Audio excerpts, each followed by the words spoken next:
Deus. Vó, meu Deus, vó. O que foi? Vó, em São Paulo tem uma onda tão grande. Vó tá com um bocado de coisa. Ai, vou gravar. Oi, volta o tsunami. Em São Paulo? Em São Paulo. Lá, foi. Levou navios de carga para o meio da cidade. Meu Deus. Em São Paulo? Foi, vó, acabou de dizer em São Paulo.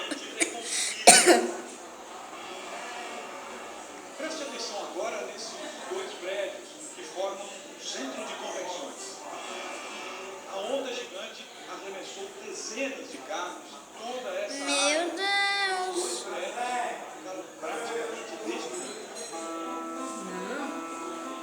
Os carros que foram jogados pela onda gigante foram forças.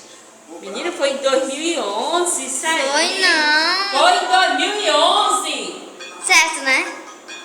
Foi na China. E para onde se Nunca olha, pedi ela pra se dar uma volta. a vida parece que voltou ao normal. Por que acontecem essas coisas, vó? Ah, mas no Japão, demora lá. E já gastou 20 Anda pra gente. Gente, a avó querendo bater uma foto.